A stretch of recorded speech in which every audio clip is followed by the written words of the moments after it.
Dans cette vidéo, je vais vous montrer comment obtenir ce résultat en partant d'un simple rendu dans Blender, le but étant ici d'utiliser Confi.UI pour faire des recherches de textures.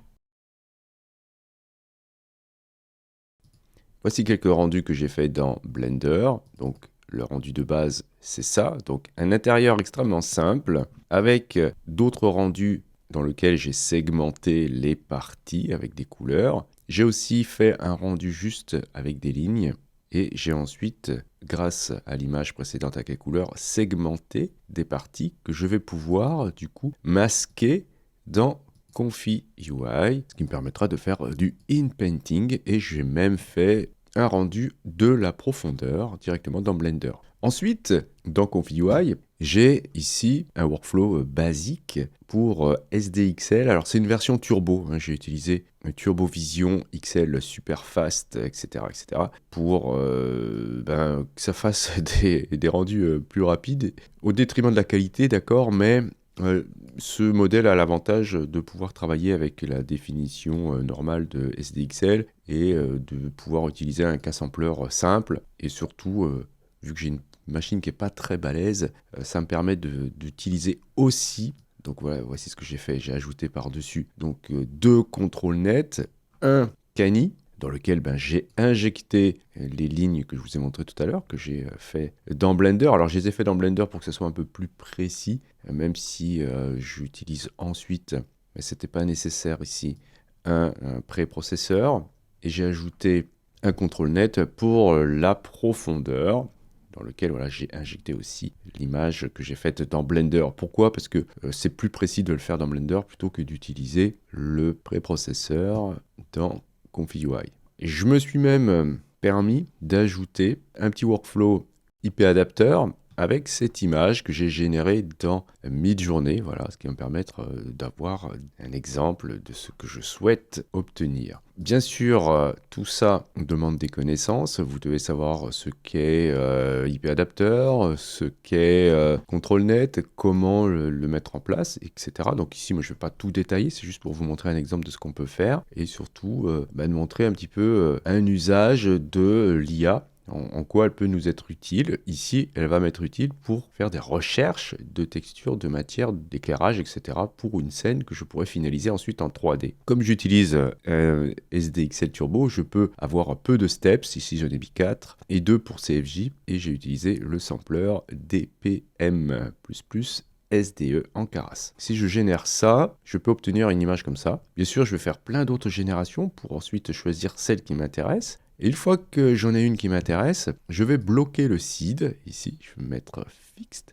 Et ensuite, je vais créer un autre workflow avec un nœud qui va me permettre de masquer les zones que je souhaite modifier. Par exemple, ici, si je souhaite avoir d'autres types de fenêtres par exemple, ou voir autre chose dans la porte, eh bien je vais pouvoir utiliser un masque que j'ai précédemment réalisé et je vais vous montrer comment j'ai fait. Je vais vous montrer, je vais le mettre par là. Donc je vais avoir besoin du K-Sampler, de Preview Image, de la VAE Decode, du prompt positif et c'est tout. Je le copie, CTRL-C, et je vais ensuite faire majuscule CTRL-V pour coller les nœuds tout attachés. Donc ici, ce qui va m'intéresser, c'est de modifier le prompt, car le prompt de base, c'était ça. J'avais aussi ajouté des prompts négatifs, mais c'est pas nécessaire avec ce modèle. Donc ici, je vais changer tout ça. Je vais dire que je veux juste, par exemple, une photo avec une porte ouverte, des fenêtres ouvertes, un environnement désertique, etc. Ce qui va me permettre, normalement, de voir un désert au travers d'une porte ouverte, comme c'est déjà un petit peu le cas sur l'image d'origine. Je vais relier conditioning à positive. Et ensuite, la chose la plus importante, c'est de faire appel au nœud qui s'appelle setLatentNoiseMask. Donc je vais taper ici latente et je vais trouver setLatentNoiseMask. Ça, c'est le nœud qui va nous permettre de relier une image qui est latente et de la réinjecter dans le K-Sampler. Donc je vais aller chercher ici à reprendre cette image-là. Okay, donc pour cela, je vais dire que quand elle sort du K-Sampler ici, eh bien, elle arrive ici, dans ce nœud, et ça repart là. Il me faut maintenant un masque. Je vais tirer ici un lien pour aller chercher le nœud qui s'appelle Load Image Mask. Et là, je vais pouvoir aller choisir mon masque. Donc par exemple, les fenêtres, j'ai fait en sorte qu'elles soient bleues, un vrai bleu, c'est-à-dire un bleu RVB, donc à 00255. Et je vais aller choisir bleu. Ensuite, eh bien, je n'ai plus qu'à cliquer sur QPrompt pour aller injecter l'image que j'ai générée tout à l'heure, ici. Et le prompt ne va agir que dans la zone contenue dans le masque. Donc voilà, vous voyez que j'ai eu des modifications uniquement dans les zones qui sont masquées. Donc on peut voir l'image avant, qui est celle-ci, et l'image après. Voilà, donc il y a des modifications. Si vous souhaitez être plus proche de ce que vous avez dans le masque, vous pouvez, et c'est ce que je vais vous montrer, je vais supprimer tout ça parce que c'est ce que j'ai fait en bas, ajouter un contrôle net. Donc ici, j'ai exactement la même chose que tout à l'heure, sauf que j'ai ajouté en plus un contrôle net dans mon workflow. Il est là, je fais appel au masque et j'ai utilisé ici un cani, ce qui me permet d'être encore plus précis. Alors parfois vous verrez que même lorsque vous êtes masqué et que vous avez le denoise à 1, eh bien des fois on a l'impression que ça n'agit pas beaucoup dans le masque. Il faut parfois augmenter le nombre de steps et les CFJ pour essayer de forcer un petit peu le prompt. Donc là on va dire que ça me convient à peu près. Je vais vous montrer comment je pourrais changer le sol en revanche. Donc là, si j'ai un masque qui correspond au sol, je vais aller le charger. Voilà, si je veux être précis, je peux aussi faire la même chose avec un contrôle net. Alors j'aurais pu simplifier en mettant un nœud qui me permet à la fois d'avoir le masque et le contrôle net, mais bon. Et je vais indiquer ici un sol avec beaucoup de sable, et on va générer ça pour voir.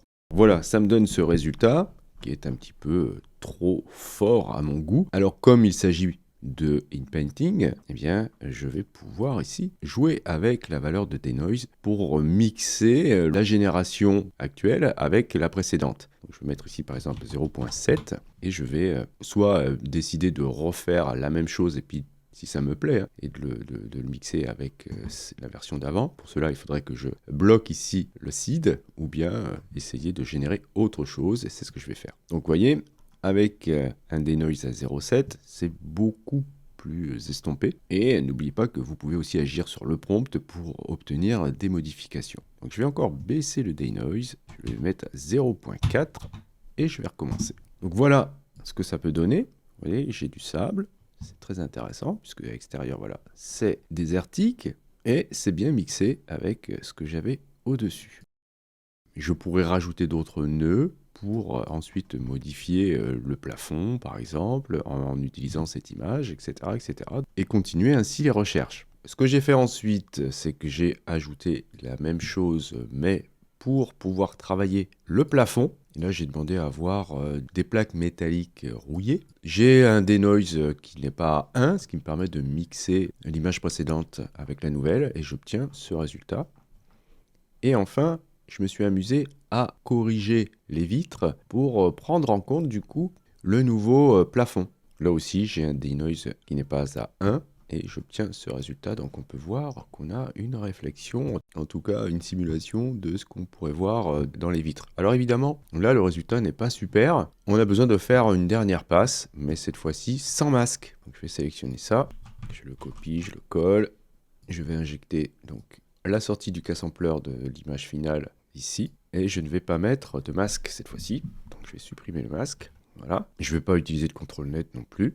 Je peux aussi baisser le denoise assez fortement, on va dire à 0.5, et ensuite je peux adapter le prompt à la nouvelle image, qui me permet d'obtenir une image qui est beaucoup mieux finie que l'image assemblée tout à l'heure. Alors ce qui est intéressant avec ce type de workflow, c'est que je peux changer le seed pour chacune des générations et ensuite relancer une génération pour tout ça pour obtenir quelque chose de totalement différent. Alors évidemment, c'est pas super de faire ça puisqu'on va se retrouver avec des choses qu'on n'a pas vraiment choisies, mais ça peut être intéressant parce que ça va travailler en cascade. Ça va ici faire toute l'image. Ensuite là, ça va travailler que pour le sol. Ensuite ici, ça va travailler que pour le plafond. Là, que pour les vitres. Et enfin, ça va faire un assemblage correct, plus propre de l'ensemble. Et voici par exemple une autre version. Alors après, vous pouvez injecter tout ça dans un autre workflow qui vous permettrait de upscaler l'image avec plus de détails. On trouve plein de workflows sur le net pour cela, je vous en présenterai si ça vous intéresse. Ou bien utiliser Crea Open Beta, donc sur le site crea.ai, et vous avez ici un upscaler hyper intéressant. Alors vous pourrez en faire quelques-uns par jour. Vous drag and dropper l'image ici, vous tapez votre prompt, le style que vous souhaitez, etc. Voici un exemple obtenu avec un agrandissement dans crea.ai à partir de notre recherche dans ConfigUI. Donc à partir de ça, je vais pouvoir me baser sur cette image-là pour travailler mes textures, mon modèle 3D dans Blender. Donc voici comment utiliser ConfigUI et Stable Diffusion pour faire des recherches dans vos scènes 3D. Je vous remercie d'avoir suivi cette vidéo. Si vous avez des questions, n'hésitez pas à le faire dans les commentaires. Si vous souhaitez soutenir cette chaîne, vous pouvez cliquer sur j'aime, c'est hyper important pour le référencement. Si le contenu vous plaît et que vous souhaitez vous abonner, n'hésitez pas à cliquer sur abonnez-vous. N'oubliez pas la petite clochette pour être averti des prochains tutos. Justement, on se dit à la prochaine pour un autre tuto.